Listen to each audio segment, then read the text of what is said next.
Quero saudar a todos com a paz do Senhor. Amém.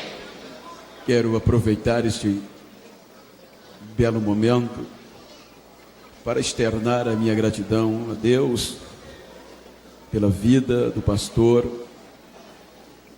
José Pedro, com toda esta igreja, e pelo privilégio que assim me concede. Agradeço ao Senhor, pastor, ao pastor Adriano, obviamente usando este nome, agradeço à família e a toda a diretoria, este corpo de obreiro, cujo quero reverenciá-los, e sabedor que não tenho merecimentos para tamanha honra, eu externo a minha gratidão a esta igreja. Que Deus recompense-os ricamente pelo vosso feito. Agradecendo o carinho, a receptividade da coordenação, através da irmã Eliana, seu digno esposo, o Jackson, todos aqueles que compõem esta diretoria, essa coordenação, e esta linda juventude, uma dessas, que Deus continue vos abençoando. É um prazer para mim conhecer o cantor, a sua banda. Queridos, eu quero ler um texto muito conhecido, muito lido, mas é que o tema nos leva a isso, na sua exegese, no seu contexto. Ele é estimulativo, ele nos motiva com alguns exemplos que o próprio escritor aos Hebreus termina o capítulo 11. E para isso eu quero ler um texto para conciliar. Primeira carta do apóstolo São Paulo aos Coríntios.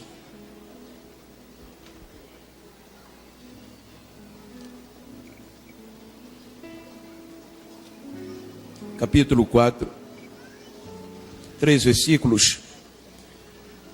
Que um parecer escrito a esta igreja em um momento de crise. Quando Paulo, ele registra aquela igreja, através dessa carta, ele diz: assim, pois, que os homens nos considerem como ministros de Cristo e dispenseiros dos mistérios de Deus. Ora, além disso, requer-se dos dispenseiros que cada um se ache fiel. Versículo 9: pois tenho por mim, ou para mim, que Deus a nós nos pôs por últimos, como condenados à morte. Somos feitos espetáculo ao mundo, aos anjos e aos homens. Queridos, este texto, quando nós folheamos e conciliamos com a carta e com o texto do tema em apreço, ele nos leva a uma bela e linda reflexão. Haja vista que quando nós observamos o capítulo 9 de Atos dos Apóstolos, quando nós minuciamos, folheamos, lemos a história deste jovem que tomou uma decisão ainda jovem, a gente começa a entender de uma forma bruta o poder do Evangelho. Pois a história nos mostra que este personagem, aqui cujo eu citei, ele tinha tudo para ser uma personalidade de destaque, um jovem dinâmico no mundo secular. Mas a Bíblia, quando começa o capítulo 9 de Atos dos Apóstolos, mostra um poder de uma conversão. E quando a gente vai lendo, que chega no capítulo 13, a gente percebe o desempenhar, o trabalhar do Espírito Santo, quando pega este jovem lá na Antioquia da Pisídia, ou na Antioquia da Síria, melhor dizendo, e o estimula a uma grande viagem, a um grande empreendimento de desafios, que foi a sua primeira viagem missionária. A Bíblia nos mostra que ele desbravou muitas cidades pelo poder do Espírito Santo. E quando nós chegamos no capítulo 15, era necessário que ele voltasse com a comitiva para Jerusalém para participar da reunião do concílio, que ia tratar acerca de assuntos concernentes dos gentios. Depois que ele passa pelo contexto, pelo concílio, ele volta para Antioquia da Síria. E depois de alguns dias, meses, eles empreendem uma nova expedição, uma nova aventura no contexto espiritual. E a Bíblia diz que esta comitiva parte com o propósito, 2 propósitos. Primeiro propósito, visitar, estimular, confortar os irmãos cujos foram alcançados na primeira viagem. Segundo propósito, transmitir aos irmãos a escolha, a decisão que foi feita no concílio, que foi tratada. Então é quando eles empreendem a segunda viagem missionária. A Bíblia diz que pelo continente asiático. Então quando Paulo chega com a comitiva na região ou na cidade de Mísia, ele quer pregar o evangelho, mas a Bíblia diz que o Espírito Santo não permite. Então eles empreendem dali para a Bitínia, mas o Espírito Santo não permite.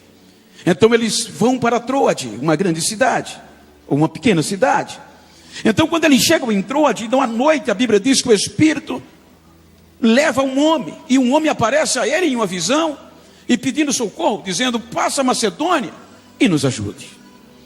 Então quando ele entende que era o Espírito Santo que estava o estimulando, ele empreende uma viagem que sai de Troade e passa para o continente europeu. Chegando no continente europeu, passam a chegar em cidades como Samotracias, como Nápoles. Mas a Bíblia diz que eles começam a despontar na colônia de Filipe. E de Filipe eles já saem pregando, já saem sendo estimulados, formando trabalhos, sem desistir, debaixo de açoites, e não desanimavam. A Bíblia diz que passaram por Bereia, Tessalônica, Atenas, e chegou em Corinto. A Bíblia mostra que Corinto se tornou uma maior igreja no contexto espiritual da região, da Europa. A Bíblia mostra que Corinto tinha liberdade do Espírito Santo, batismo com o Espírito Santo, milagres, interpretações de língua, variedades. Não era problema na igreja de Corinto. A Bíblia diz que o Espírito Santo tinha liberdade de andar, de conduzir, de se manifestar. Corações quebrantados. Era uma igreja que cada um queria congregar ali. Mas por conta do contexto missionário, a Bíblia diz que este homem parte para outras viagens. E então outros grandes homens aparecem. Mas infelizmente aconteceu dissensões naquela igreja. A Bíblia diz que aconteceram dissensões tais, que grupos foram criados, facções. E agora o Espírito Santo já não tinha mais liberdade.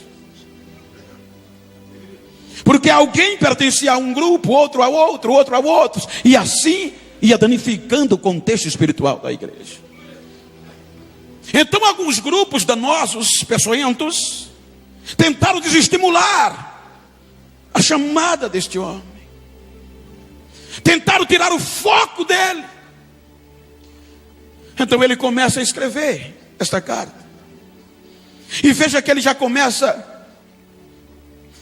desabafando, mostrando o que é o Evangelho. Se nós observarmos a biografia dele, era um poliglota, um exímio orador. Mas já no capítulo 2, quando ele escreve, ele vai dizendo: irmãos, vou parafrasear, eu não estou preocupado com o que vocês dizem, porque quando eu cheguei para pregar o Evangelho no meio de vocês, eu não usei filosofias humanas, eu não usei sabedoria do homem, mas eu cheguei pregando o Evangelho de poder, e a saber, Cristo ressuscitado. Ei.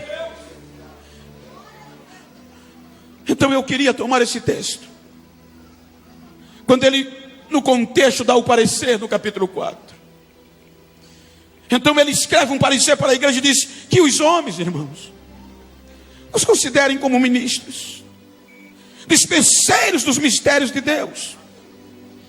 Então é aqui que entra o contexto de Hebreus e requer, ora, requer-se que cada um se ache fiel.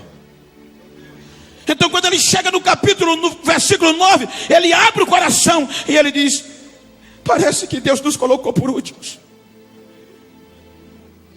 como condenados à morte. somos feitos espetáculos ao mundo, aos anjos e aos homens.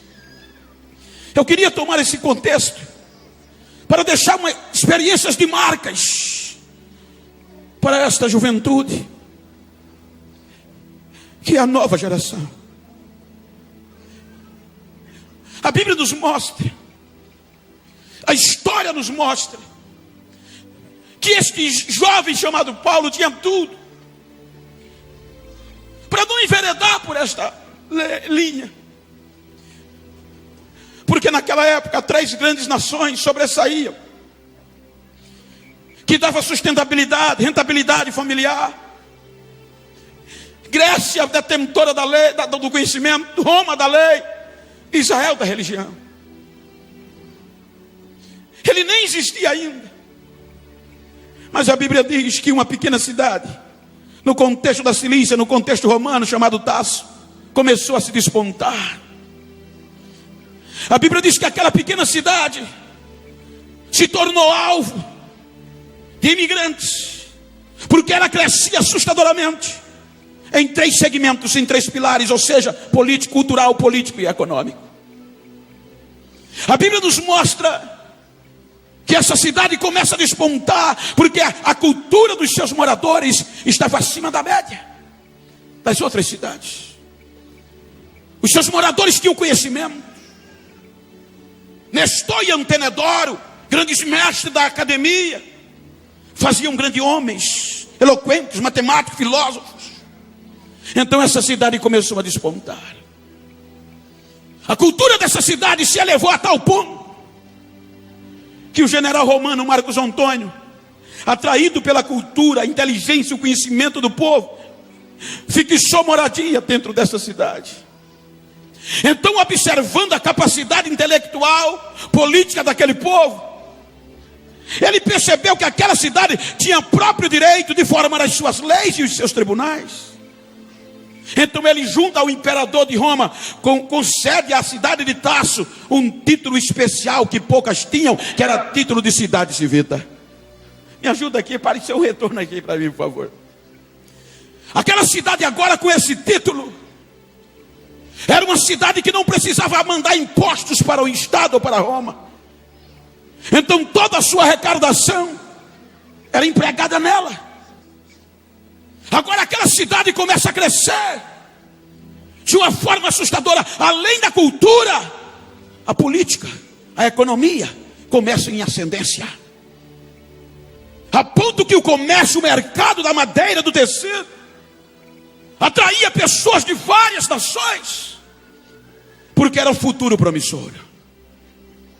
Então é atraído por este crescimento dessa cidade que uma família fariseu, judia, da tribo de Benjamim, migra de Jerusalém para Tarso, que era esta família antes deste personagem nascer. É aqui que Paulo defende o seu direito romano, porque ele nasce num bairro judeu, na cidade de Tarso. E ele nasce em um contexto de ascendência, queira que não. Com todo respeito à minha história, à minha cidade, os meus conterrâneos, mas é óbvio, é notório, que quem nasce na minha região, a probabilidade de ser alguém é menor do que quem nasce para cá. Geralmente quando você ouve história de nordestinos, eles rasgaram na raça, no peito, mão calejadas, dificuldade de estudo. Aqui não, o acesso é melhor, a probabilidade é bem maior. Então agora essa família migra pensando e querendo um futuro melhor, e é lá que nasce esse menino. E o interessante é que o pai, como judeu, todo sábado estava na sinagoga. E na sinagoga os mestres ensinavam no contexto familiar, eles batiam constantemente na tecla. E eles ensinavam que o pai deveria catequizar a mente da criança logo cedo, com 5 anos mais ou menos de idade. E o contexto diz que não era para ensinar o caminho, era para ensinar no caminho. Porque ensinar o caminho, você ensina de longe, daqui. Tu pega o semáforo à direita, pega a esquerda, lá na frente, aí é ensinar o caminho. Mas ensinar no caminho, ele tem que caminhar junto. É por aqui, vamos por aqui. Então o pai tinha a responsabilidade de ensinar o menino no caminho que se deveria andar, para quando crescer, saber guiar os passos do pai. Outra tecla era no trabalho, na profissão. Os líderes ensinavam que o pai teria que ensinar uma profissão à criança, ainda novo, porque quando o menino crescesse, não se tornava um malfeitor, um vagabundo, porque os judeus defendem, quem não trabalha não tem direito a comer. Então ele começa a ser catequizado, aprendendo profissão ainda novo, e era uma das melhores profissões da época, construtor de tendas. Isto trazia rentabilidade, era um currículo invejável. Quando ele completa 12 anos de idade, ele passa pelo Bar Mitzvah, é sabatinado, e agora abrir as portas. O pai cumpriu um desejo: eu vou tornar meu filho um herói, um grande mestre, um líder da lei de Moisés. Especialidade: acabar com qualquer seita que venha surgir. Quando ele completa 14 anos, o pai manda ele para Jerusalém. E qual era o objetivo? Jovem, adolescente, estudar. Em quê? Na melhor faculdade da lei de Moisés. Quem era o professor? Nada mais, nada menos que Gamaliel, o melhor mestre da lei de Moisés. Então quando Paulo chega com 14 anos, segundo alguns escritores como Paul Gardner diz, que Jesus tinha 24. Jesus era mais velho do que ele, 10 anos. Aí quando ele chega em Jerusalém com 14, Jesus estava em Nazaré com 24. Todos os dois esquecidos. Só que Paulo começa a destacar no contexto interno do estudo, porque ele mesmo menciona em Atos que ele sobressaía sobre todos os colegas de classe do todo ano.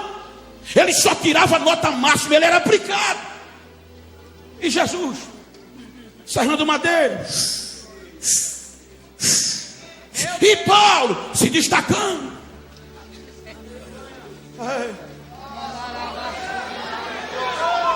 Só que a lei, a grade curricular da lei de Moisés dizia: se um jovem quer se tornar um mestre, alguém, ele tem que estudar 10 anos ininterrupto para se tornar mestre, especialidade e ter direito de voz. Quando Paulo completa 5 anos de faculdade, aí Jesus completa 29 em Nazaré. Aí quando Jesus completa 29 anos, o Espírito do Senhor não desce na faculdade, desce em Nazaré. Aí a Bíblia diz que o Espírito do Senhor pega Jesus, e Jesus começa a pipocar aquela região. Aí Jesus agora começa a pregar uma mensagem que chamava a atenção. O sinédrio, os sacerdotes se assustavam. Vou sintetizar, que eu não quero ser intransigente na hora, mas o sinédrio e os sacerdotes ficaram sabendo que é esse perturbador da ordem pública. Manda os espiões. Quando os espiões chegavam lá, já voltavam boquiaberto com o relatório: esse homem é profeta, ninguém nunca pregou desse jeito. Com ele o negócio é diferente. Cego vê, aleijado anda, morto ressuscita. Ele é diferente. E Saulo não entra no contexto. E a fama de Jesus ia crescendo, usando a lógica. Como Jesus era conhecido no contexto do sistema como um perturbador da ordem, esse assunto era discutido na sala de aula, e ninguém parava ele. Aí Jesus se entrega, ele se entrega. Quando Jesus vai à cruz, com 33 anos, no contexto da idade, Paulo estava no último ano de faculdade, terminando o TCC, parafraseando, se preparando para receber o canudo. O assunto da morte de Jesus tomou conta da região. 3 dias se passaram. Jesus volta a viver, mas só 500 pessoas tiveram o privilégio de ver, testemunhar. Os sacerdotes abafaram, e mandaram espalhar que Jesus continuava morto. Então, para o doutor Paulo, que estava terminando, Jesus continuava morto. Então, quando Jesus vai aos céus, os irmãos se escondem. E agora já não tinha 500, era cerca de 120. Com quase 50 dias, quando todo mundo ensinava, proliferava na faculdade que Jesus estava morto, aí o Espírito Santo desce aonde os 120 estavam. E agora, o negócio mudou. A Bíblia diz que lá dentro daquele cenáculo tinha um monte de analfabeto, pescador, gente sem nome, sem dinheiro, gente lá de baixo. Aí eles fizeram um barulho tão grande que chamou a atenção da cidade. Quando eles fizeram o barulho, o povo vai para ver aquilo. Como é que pode? Irmãos, não foi o barulho simplesmente que atraiu. Era porque o povo ouvia eles falarem nas suas próprias línguas. Olha, ali está um monte de analfabeto. O que é que está acontecendo? Estão falando hoje, se fosse hoje, estão falando inglês, alemão, japonês. E eles estudaram aonde? Aí foram para frente da igreja dizer, não, isso é do cenáculo, isso eles estão bêbados. Aí a Bíblia diz que desce uma língua repartida diferente como de fogo no meio deles. Aí essa ninguém entendia. Aí o fogo pegou. Quando o fogo pegou, aí Pedro reúne os 11 e vai para a porta. Olha o desafio. Um matuto, um ignorante, analfabeto. E lá na frente tinha sacerdote, tinha universitário. Aí Pedro, cheio de autoridade, sem anel no dedo, sem diploma na parede, ele chega e diz, varões, não tem ninguém bêbado não, é 9 horas agora, não é possível. Mas isso que vocês estão vendo e ouvindo é a promessa lá atrás, que Deus usou Joel para profetizar. E tem uma coisa, não tem ninguém bêbado aqui não essa hora, viu? Fiquem sabendo. E este Jesus, que vocês sabem o que eu vou dizer, que habitou no meio de vós, e por meio dele Deus fez milagres, maravilhas, sinais e prodígios, e vocês viram, e vocês não reconheceram matando ele pela mão de pessoas injustas. Mas eu tenho uma boa notícia para dizer a vocês: a morte não conseguiu segurar ele. O próprio Deus quebrou a ânsia da morte e ele ressuscitou. Ele ressuscitou e ele está vivo. Ei, Pedro prega. Olha a mensagem, cantor. Olha a simplicidade da mensagem. Olha a simplicidade da mensagem. A cruz, a ressurreição. Agora me explica como é que consegue 3.000 pessoas aproximadamente, na pregação de um matuto, dobrar o joelho e até sacerdote, até universitário, botar a cara no pó e gritaram: o que é que a gente faz para ter esse negócio aí? O que é que a gente faz para ser salvo? Arrependei-vos e sejam batizados no nome do Senhor. Ei. Eu costumo dizer que um dos perigos da nossa geração, no bom sentido, na forma construtiva, estou falando do lado bom, do lado espiritual, não entenda pelo contrário, que eu também tenho. Mas um dos maiores perigos da minha geração é que a gente está se esquecendo da simplicidade do Evangelho. A concorrência está tão grande por agenda, que aqueles que Deus levanta não quer pregar mais a simplicidade do Evangelho, quer usar muita psicologia, muita psiquiatria, muito brá, e está se esquecendo da mensagem da cruz. É a mensagem da cruz que faz a diferença.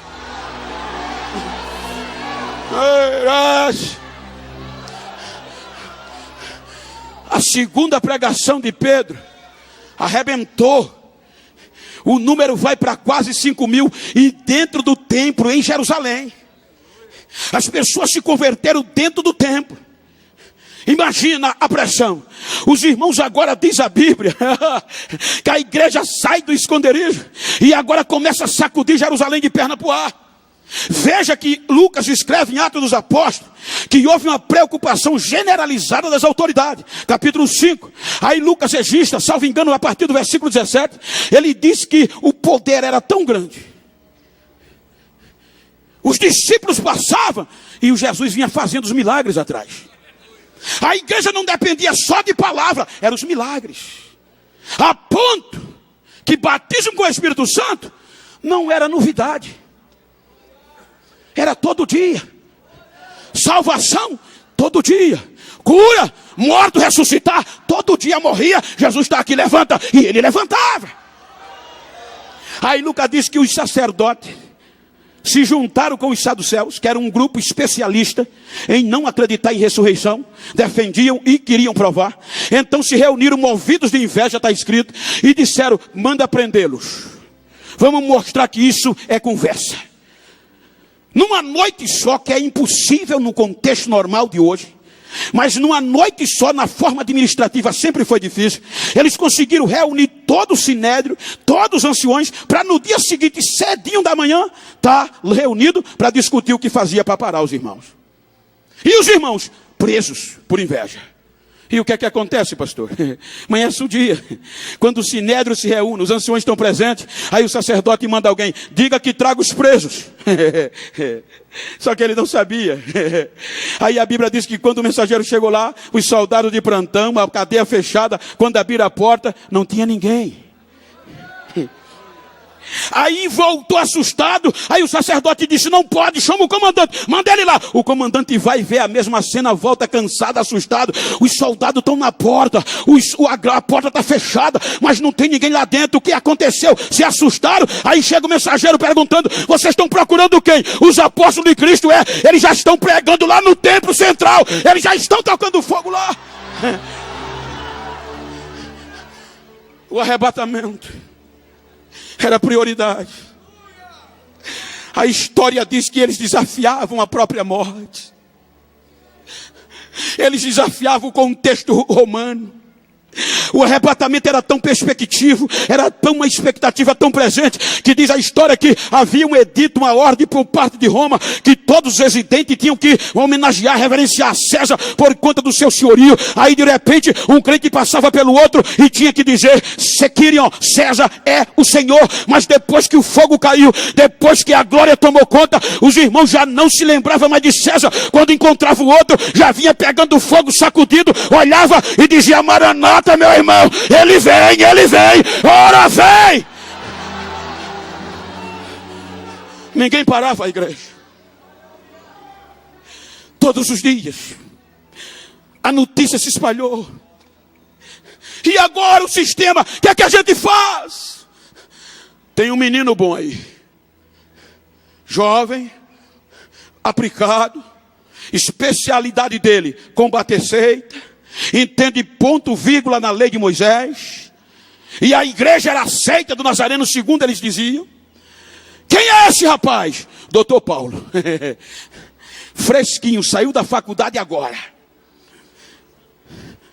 Assinado por Gamaliel. Então vamos chamar ele. Vamos colocá-lo para acabar com essa raça. Ele entende da lei? Entende. Então vamos dar autonomia total. Vamos dar autonomia judicial, religiosa, para ele arrebentar com esse povo. E a Bíblia diz que doutor Saulo entra arrebentando, fazendo nome. A Bíblia diz que ele entrava nas casas, entrava, não pedia licença.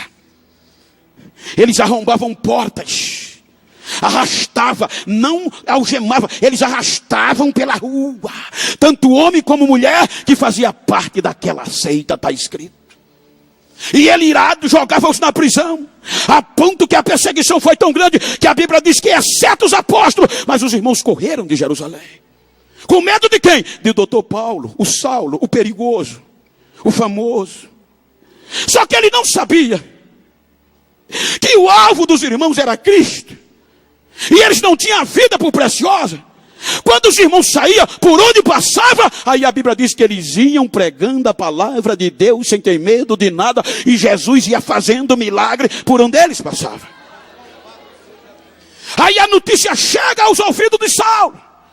Doutor Saulo, aqueles irmãos que o Senhor botou para correr de Jerusalém, o que é que está acontecendo? Voltaram? Não, eles estão lá na cidade de Damasco. E o que é que está acontecendo lá? A cidade de Damasco está virando de perna pro ar. Jesus está salvando, batizando, está curando. A cidade está voltada de perna pro ar.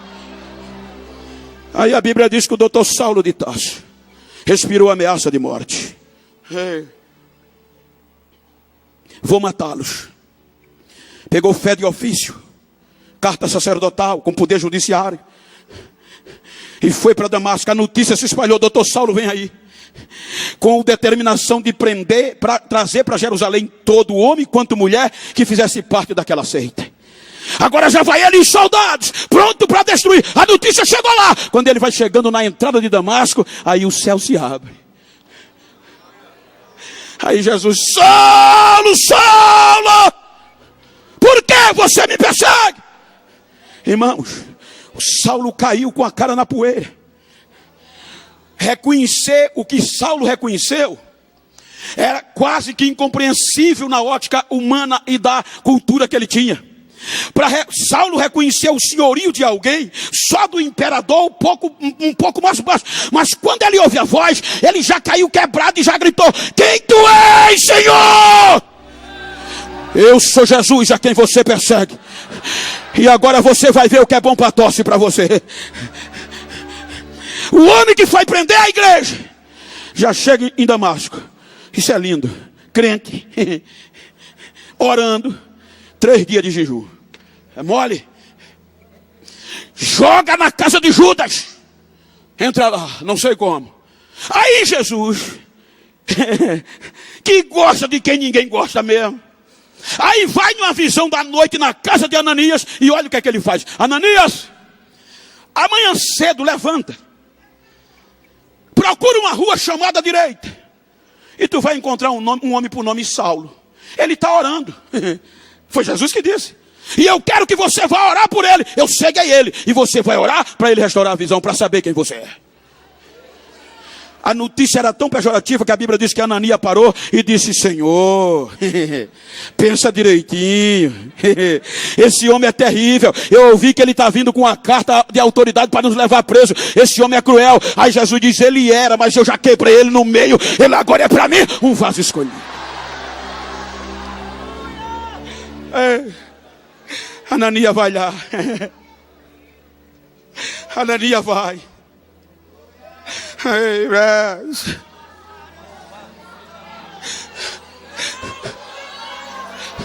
Quando ele entra na casa de Judas, o curtidor, o doutor estava com a cara no chão, orando, cego, sem ver ninguém. Com todo respeito, na forma construtiva e ética, tem muito lugar por aí que a gente tem que ter cuidado.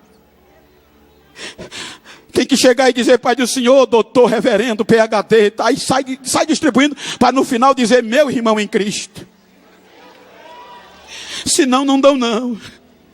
Agora Ananias cheio de Deus e o doutor com a cara na poeira. Aí Ananias chega e diz: Pai do Senhor, irmão Saulo, o Jesus que te apareceu lá no caminho quando tu vinha para cá, ele me mandou aqui para orar por você. Para você restaurar a visão. A Bíblia diz que quando Saulo se levanta, Ananias ora, e Jesus batiza o doutor Saulo com o Espírito Santo. E agora o doutor pega fogo. Tem muitas igrejas que doutor não fala língua mais não. Tem muitos lugares por aí que doutor não profetiza mais não. Mas louvo a Deus que nas Assembleias de Deus, doutor ainda profetiza, doutor ainda conta mistério, doutor ainda é dispenseiro da casa de Deus. É a ética hoje. É século 21. Eu tenho um testemunho que eu sempre conto, que quando eu fiz o bacharelado, honrado, juramentista, só gente top, bonito demais. Aí na recepção, na comemoração, canudo na mão, anel no dedo.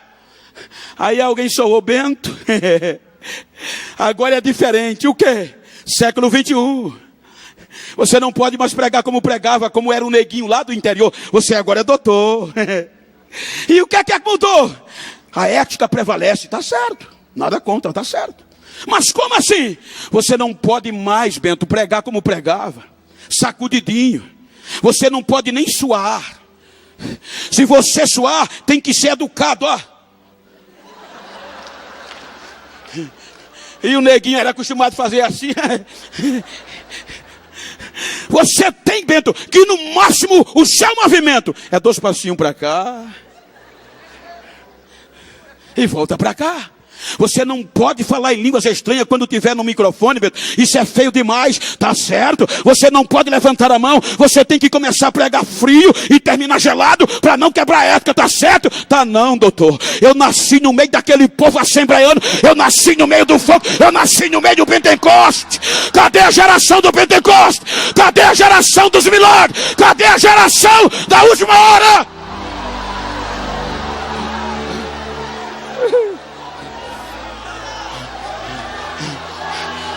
Racha!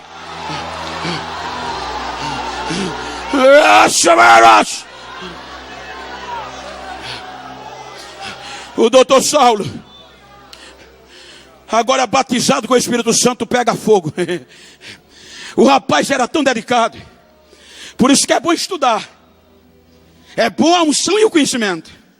A Bíblia diz que em Damasco ele era tão terrível que ele pregava e convencia tanto a judeu como a gregos que Jesus era o Messias. Ou seja, ele pregava, discutia e os judeus e os gregos aceitavam Jesus. Aí o sistema disseram: temos que matá-lo. Ele virou contra. Era para prender a igreja, ele agora está fazendo crescer. Mata ele. O que é que o evangelho não faz? É muito bom estar ali. Olhai para Jesus.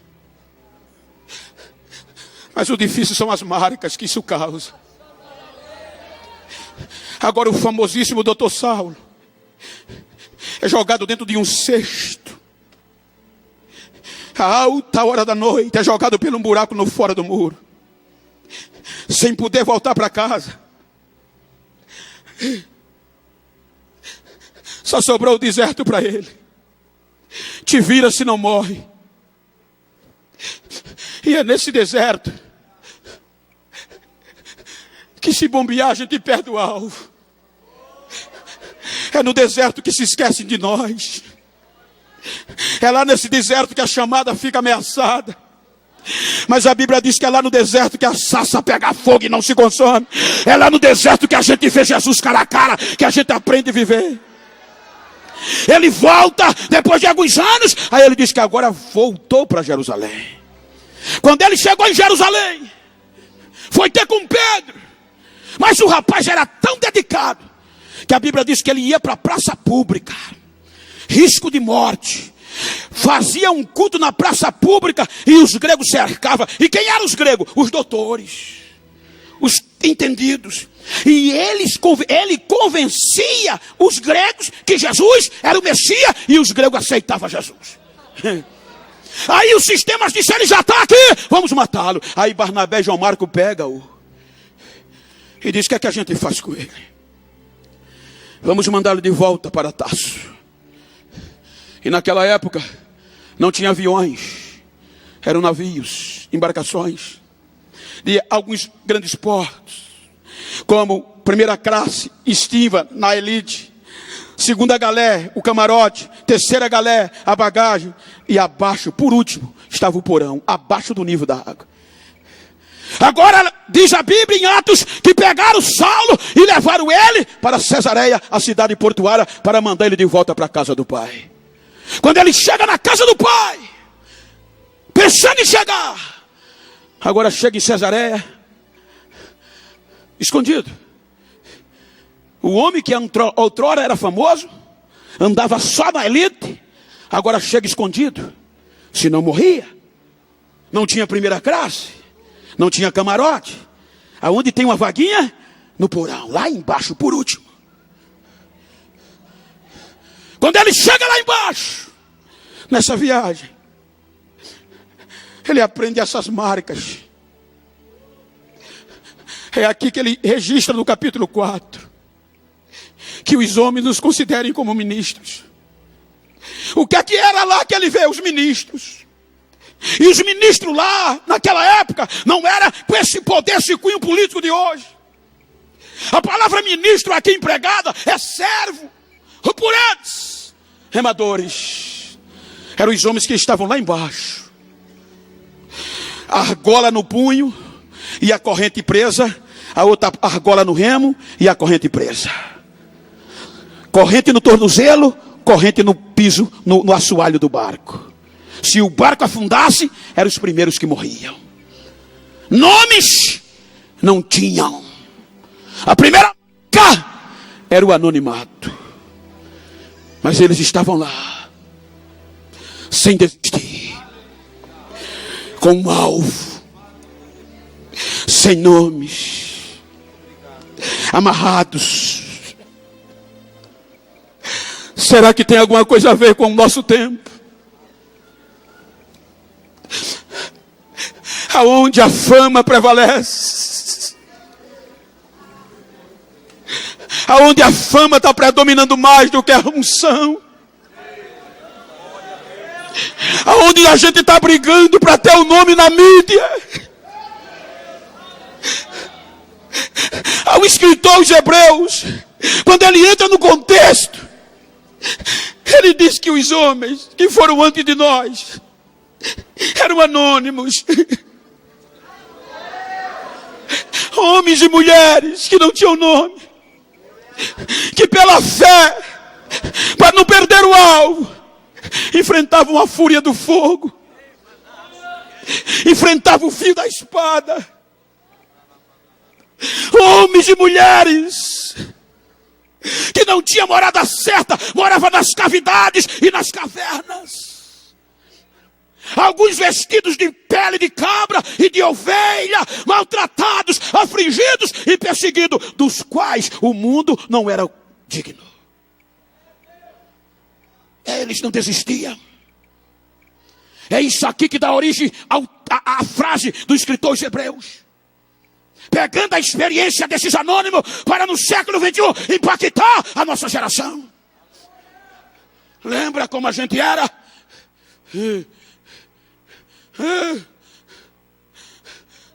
Lembra como eram os nossos cultos? A gente não tinha ninguém com disco de ouro gravado. Não dependia de disco de platina.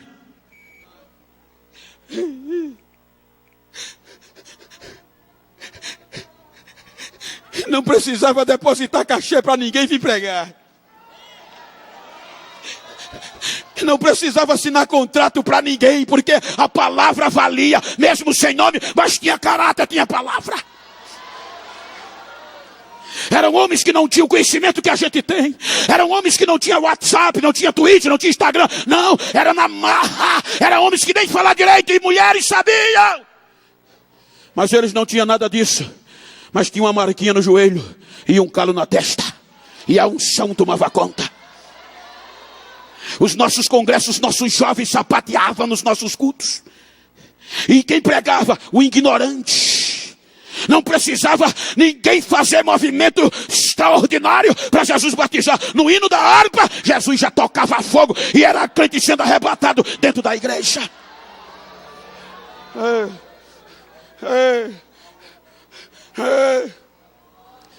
Anônimos.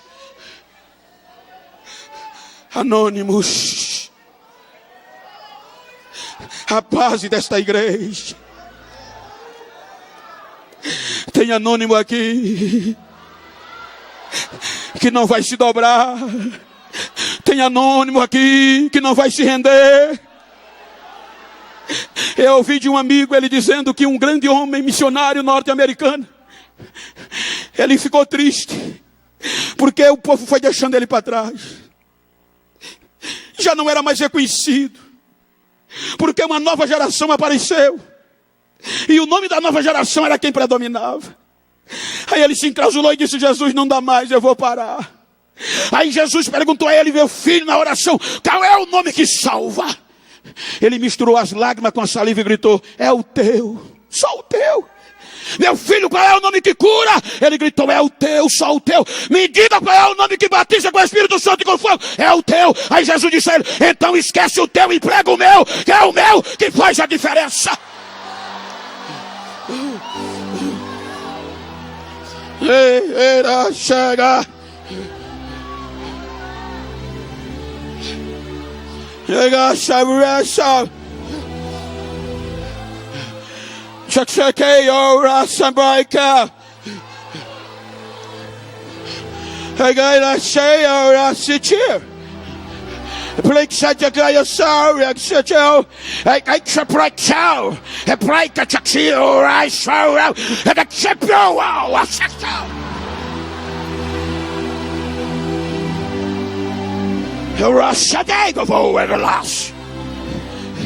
Deus está usando alguém aqui em línguas estranhas de uma forma diferenciada.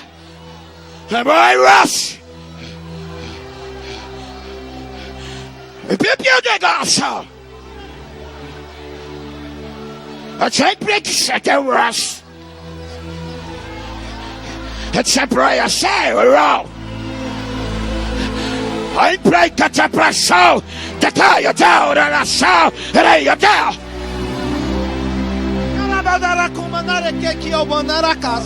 Eis que te digo, Ramanare. I break the Sativa. Ramanara Kakachomaneri, Yarabasokomana. I sincerity to Ova Ramanare Cantarabas. I confess. Que te digo, Ramanare Kova. I te graça. Chegaste neste lugar porque eu aqui te trouxe. Mix por isso. Andaraba contoramana que eu que falo em tua boca. Ai, somebody Tu és homem charamanara cachocomanas. Ei do fundo do poço. Coloquei entre os queroxonaba. E agora te andará camaço. Te levarei aos quatro cantos. Para mandaria o que eu lhe mandar falar. Tu salvarás. Em nome do Pai, em nome do Filho, em nome do Espírito.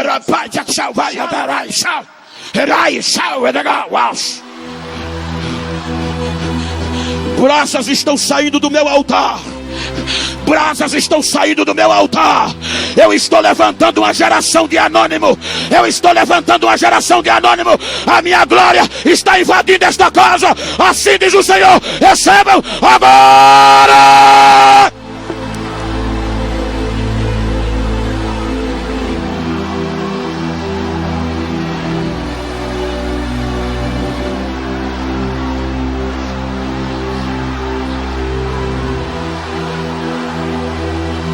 Deixa eu ver o barulho dos anônimos. Deixa eu ouvir línguas estranhas dos anônimos. Batiza agora, Jesus. Sara agora. Cura agora. Recebe.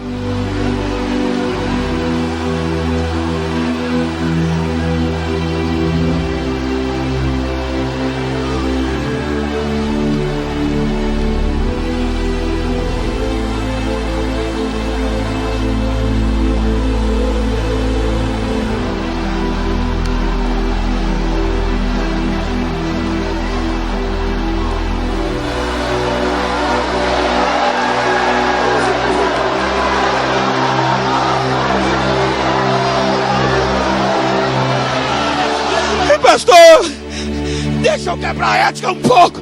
Deixa eu dar evasão. Deixa eu dar lugar. A unção que está sobre mim está invadindo vidas agora. Aqui, ali, aqui. Receba.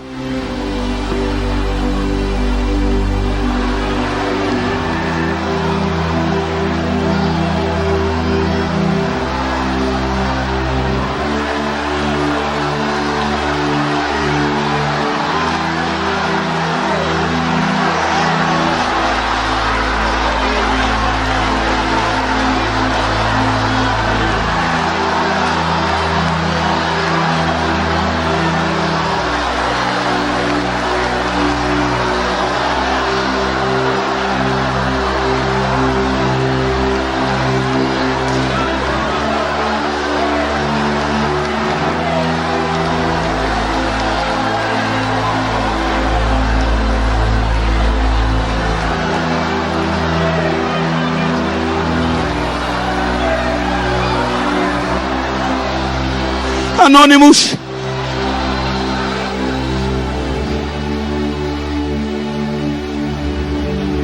Mas não perdi o alvo.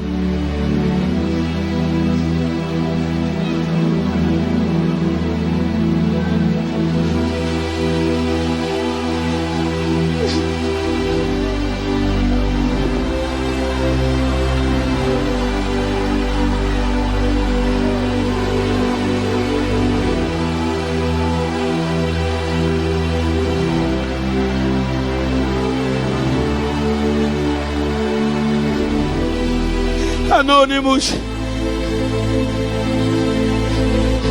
mas não perdia Jesus de vista.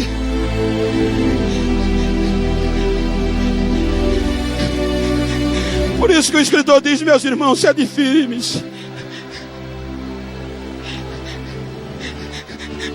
Estamos rodeados de uma tão grande nuvem de testemunhas. E o pecado que tão de perto está de nós.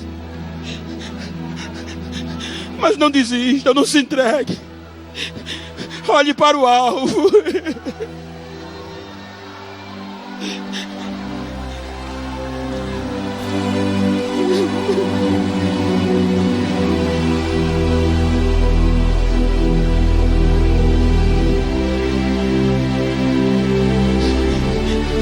Segunda marca.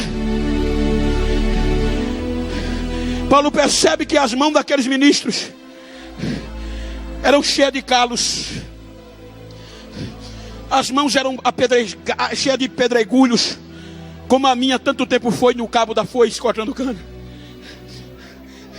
A gente se envergonhava até de apertar a mão de alguém. Por quê? Porque eles não tinham vontade própria. Não tinha motor a turbina nem a vapor. Os barcos eram movidos a batidas.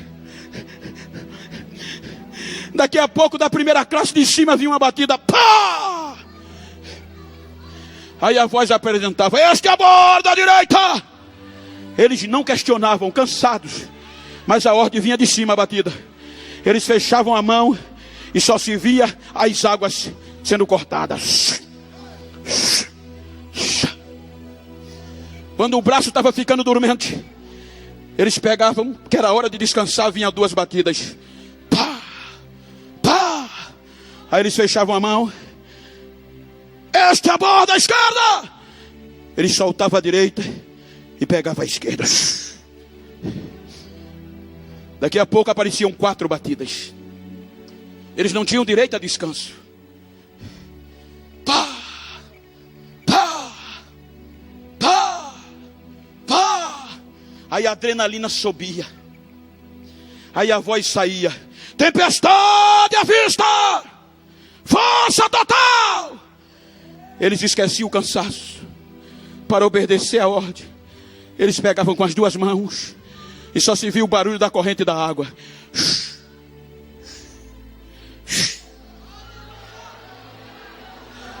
Alguns morriam. Alguns morriam agarrados no remo. Cortavam a corrente para poder tirar o remo das mãos deles, já mortos. Será que tem alguma coisa a ver para essa geração que não quer perder o alvo? Com tanta coisa que a igreja está enfrentando, com tanta coisa que quer tirar essa coisinha boa que a gente tem, o fogo aceso. Mas eu estou pregando para uma geração que não quer perder o alvo e nem vai perder. Então esta geração que está olhando para o alvo, diga comigo: pastor Zé Pedro, mais forte. Pode mandar a batida, que nós aqui embaixo faz assim, ó.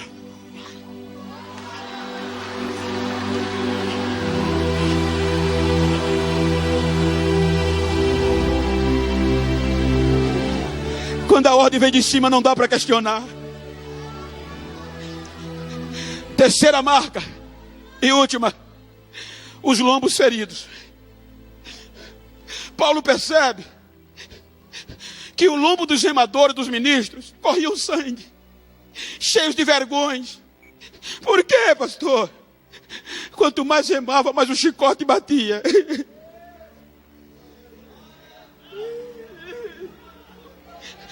Quanto mais eles remavam, mais o chicote batia. Bora, vamos! Não é assim? Quanto mais ele dá, mais cobra.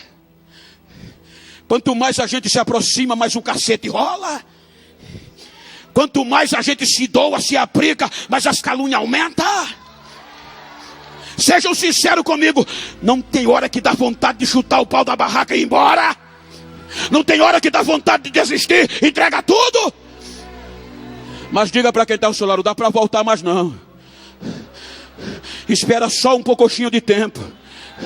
O porto seguro é bem ali. E quando chegarmos nos portos seguros, a corrente vai ser quebrada. Nós vamos sair do barco e vamos entrar na glória, na glória. Aguenta um pouco mais, não dá para desistir.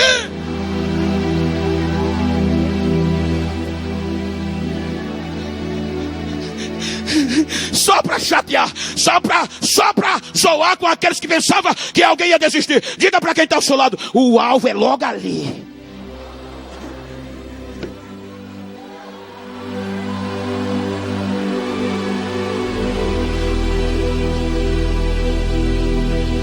Ele não deixa ninguém para trás. Eu estava pregando numa convenção lá em João Pessoa. E na plenária do dia, um pastor me contou um testemunho que eu não esqueci, mas eu gosto de contar. Ele disse: Bento, eu recebi um convite para pregar 600 quilômetros da minha cidade. E quando eu fui pregar no dia, peguei 3 pares de terno, que era o suficiente. E Deus colocou no meu coração: coloque o quarto, o mais bonito que você tem, leve, cantor. Ele, sem questionar, o senhor sabe o que é isso? Pôs na mala e colocou. 2 pares de sapato, Deus disse: coloca o terceiro. Colocou, pegou o carro novo, ainda com plástico. Não sei aqui, mas no Nordeste, né? Quando compra um carro novo para tirar o plástico, dá uma dor de... A gente não quer tirar, não. Aí ele pega e vai para a viagem. Quando anda uns 300 quilômetros, para perto de um posto, faixa contínua, diminui a velocidade e vê um homem sentado no meio-fio. O homem sujo, barbudo, cabeludo, fedendo. Quando ele emparelha, aí Deus disse: leve esse homem para onde você vai. Ele olhou para o homem, não quis levar. Leve-o. Ele pegou o homem e colocou no banco de trás, que o homem fedia. Ele disse que o homem cabisbaixo, sujo, fedendo, não disse uma palavra. Entrou quietinho, sentou lá atrás. Aí ele pegou o CD, colocou no CD play, ligou o ar. E o hino começou a cantar. Eu era pobre e perdido, sem Deus e sem Jesus, quando Ele estender as suas mãos para mim. Ele disse que o homem não abriu a boca, mas as lágrimas caíam. Calado, chorando. Quando chegou na cidade que ia pregar, no primeiro posto de combustível, disse: moço, aqui dá para o senhor ficar? Ele disse que Deus gritou no coração: leve-o para o hotel que você vai. Ele levou. Chegou no hotel, foi fazer o check-in. Deus tocou no coração. O pregador mandou cortar o cabelo do homem, tirou a barba, subiu para o apartamento. Sentou o homem no sofá, tomou banho, 7 horas, bonitinho. Olhou para o homem e disse: moço, eu vou pregar lá para as 11, 10h30 eu chego. E a gente decide o que vai fazer. Ele disse que Deus bradou no apartamento: você está pensando o quê? Aquele terno que eu mandei você trazer não é para você. Aquele sapato não é para você. Calce ele, vista ele. Leve ele para a igreja que você vai. Ele o fez. O homem calado. Ele disse que quando chegou no estacionamento da igreja, que o homem levantou a cabeça, começou a falar em línguas estranhas. Ele disse que o homem tremia sem parar e falando língua. Ele pegou na mão do homem. Quando levou para a igreja, que chegou na porta, o pastor parou e começou a gritar: Deus é fiel, Deus é fiel, Deus é fiel, Deus é fiel. Aí disse que a mocidade correu, começou a abraçar o homem. As irmãs começaram a entrar em línguas estranhas. O pregador foi deixado de lado, correu para o altar. Pastor, o que é que está acontecendo, pastor? O que é que houve? O pastor chorando disse: toma o teu cachê, vai embora, precisa pregar mais não. O que é que houve, pastor? O que é que houve? Aquele homem que entrou com você ali, que chegou, ele construiu essa igreja. Ele ganhou as primeiras almas. É um baluarte. Chegou uma nova geração. Quis tomar o lugar dele. Venderam ele. Caluniaram ele. Tomaram o ministério dele. Expulsaram ele da cidade e da igreja. E a gente pensava que ele já tinha morrido. Mas Deus é fiel e trouxe ele de volta. Deus é fiel. Fique de pé, por favor.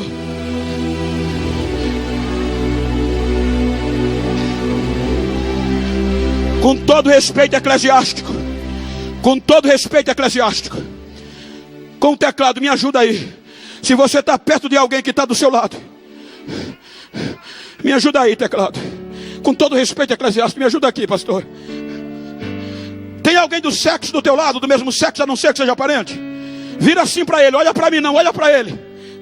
Olha para ela, a não ser que seja um parente. Olha para ele assim, como eu estou, frente a frente. E diga para ele: esta noite eu tenho uma palavra para você. Lembre daqueles que enfrentaram a fúria do fogo, que se vestiu de pele de carneiros, de ovelhas, perseguidos, afligidos, maltratados, mas não desistiam. O mundo não era digno deles. Diga: não me importa como você chegou aqui, se está esquecido, se não tem morada certa, se as mãos estão cheias de calos, e se o lombo está correndo sangue. Diga a ele: não me importa, eu tenho uma palavra de Deus para você. Pergunta a ele qual é. Faz assim para ele, ó.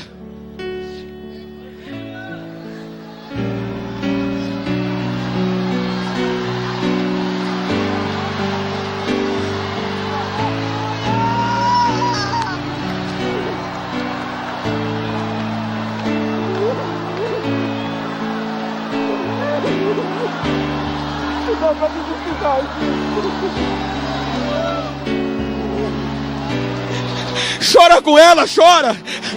Abraça ela. Fala no ouvido dela. Diga: não dá mais para desistir.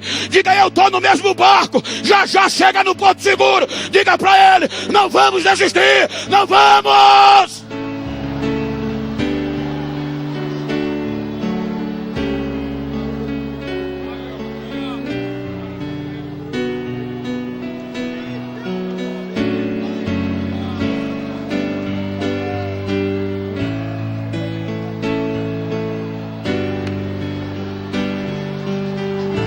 Deixa eu ouvir o barulho das correntes. Deixa eu ouvir o barulho das correntes. Deixa eu ouvir o braço e amido. Deixa eu ouvir o barulho da água. Deixa eu ouvir línguas estranhas. Deixa eu ouvir.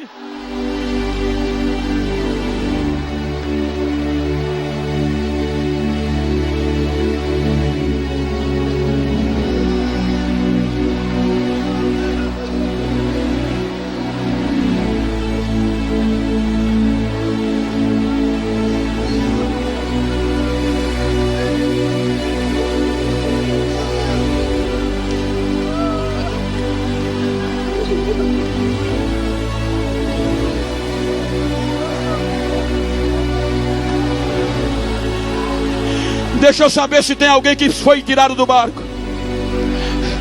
No meio dessa multidão, tem alguém que foi ferido. Tem alguém que desistiu. Tem algum filho afastado. Levanta a tua mão se você está afastado. Aonde você estiver, pela unção de Deus, o teu lugar ainda está aqui. Eu te trago de volta em nome de Jesus. Volta para cá, volta. A primeira pessoa, onde está?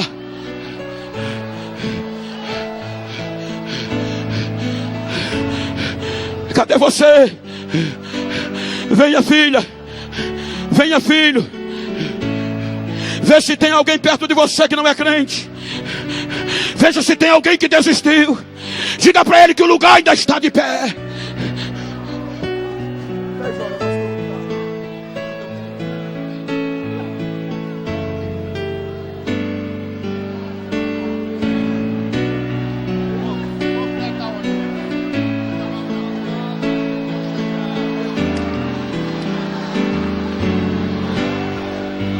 O primeiro está aqui, cadê o segundo?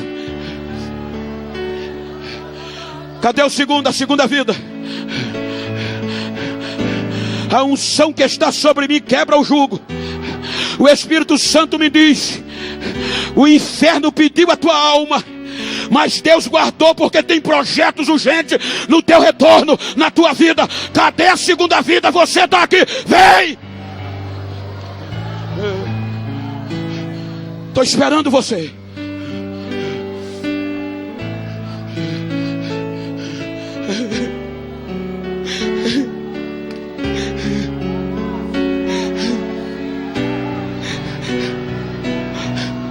A terceira. A segunda está aqui, cadê a terceira?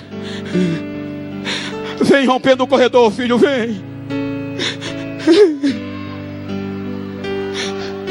Agora é a hora da gente falar em línguas estranhas. Agora é a hora da gente sapatear. Agora é a hora da gente dar glória, enquanto a Isaima vem rasgando o corredor. Vem, filho! Vem, filha!